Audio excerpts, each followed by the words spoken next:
നിലവിൽ ഈ കൊടകര കുഴൽപ്പണക്കേസ് അങ്ങനെ തന്നെ നിൽക്കുകയാണ്. കൊടകര കുഴൽപ്പണക്കേസുമായി ബന്ധപ്പെട്ട കോടികളുടെ കണക്ക് 52 കോടി രൂപയാണ് കഴിഞ്ഞ നിയമസഭാ തെരഞ്ഞെടുപ്പ് കാലത്തും ഒപ്പം തന്നെ തദ്ദേശ സ്വയംഭരണ തെരഞ്ഞെടുപ്പ് കാലത്തും കേരളത്തിലേക്ക് കൊണ്ടുവന്നത്. അതിൽ തന്നെ കൊണ്ടുവന്നതിൽ 7 കോടിയോളം രൂപ തട്ടിയെടുക്കുകയും ചെയ്തു. അതിന് നേതൃത്വം വഹിച്ചത് BJP നേതൃത്വം എന്നുള്ള ആരോപണം നിലനിൽക്കുകയാണ്. ഈ സ്വാഭാവികമായും ഈ തെരഞ്ഞെടുപ്പിലും രാഷ്ട്രീയമായി പ്രതിരോധിക്കാൻ BJPക്ക് കോൺഗ്രസിനൊന്നുമില്ല.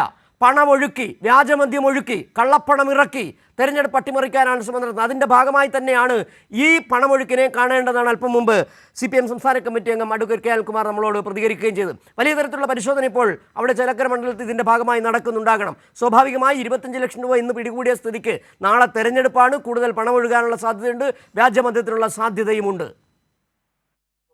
നിയോജക മണ്ഡലങ്ങളിലെല്ലാം കഴിഞ്ഞ ഒരാഴ്ചയായി ശക്തമായിട്ടുള്ള പരിശോധനകളാണ് നടത്തുന്നത് എന്നുള്ളത് എല്ലാവർക്കും ബോധ്യമുള്ള കാര്യമാണ്. അതുകൊണ്ട് തന്നെ പ്രത്യേക നിർദ്ദേശവും പോലീസ് നൽകിയിട്ടുണ്ട്. ഏതെങ്കിലും തരത്തിൽ നിങ്ങൾ പണമിടപാടുകൾ നടത്തുന്നെങ്കിൽ അതിന്റെ കൃത്യമായ രേഖ കൈകളിൽ സൂക്ഷിക്കണം എന്നുള്ള നിർദ്ദേശവും പോലീസ് നൽകിയിട്ടുണ്ട്. അപ്പോൾ അത്തരം കാര്യങ്ങൾ നിൽക്കുമ്പോൾ ഇത് അറിഞ്ഞുകൊണ്ട് ഒരു രേഖയുമില്ലാതെ കൊണ്ടുവരുന്ന പണം എന്തിന് എന്നുള്ളത് കൃത്യമായി സംശയിക്കേണ്ട സാഹചര്യം തന്നെയാണ്. കാരണം ഇനി മണിക്കൂറുകൾ മാത്രമാണ് വോട്ടെടുപ്പിന് വേണ്ടി പോളിംഗ് ബൂത്തിലേക്ക് വോട്ടർമാർ പോകാനായിട്ടുള്ളത്.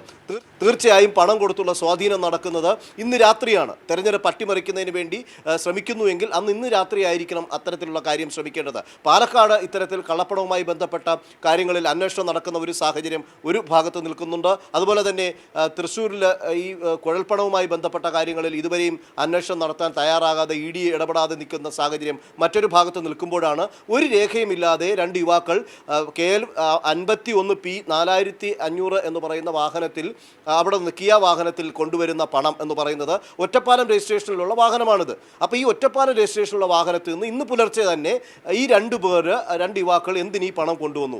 അവർ വീട് വയ്ക്കാനായി ഇവിടെ അവർക്ക് വീട് വയ്ക്കാനുള്ള ആളോ അല്ലെങ്കിൽ മറ്റു കാര്യങ്ങളോ ഇല്ല എന്ന അവരുടെ മാറിയുള്ള കാര്യങ്ങൾ പറയുന്നതിൽ നിന്ന് തന്നെ ഇപ്പോൾ അന്വേഷണ സംഘം മനസ്സിലാക്കിയിരിക്കുകയാണ്. അങ്ങനെയെങ്കിൽ തീർച്ചയായും ഇലക്ഷൻ ഉദ്യോഗസ്ഥരും സംശയിക്കുന്നത് ഇതിൻ്റെ കൃത്യമായിട്ടുള്ള സ്രോതസ് ഉണ്ടാവണം. ഇല്ലെങ്കിൽ ഇത് കള്ളപ്പണം തന്നെയാണ്.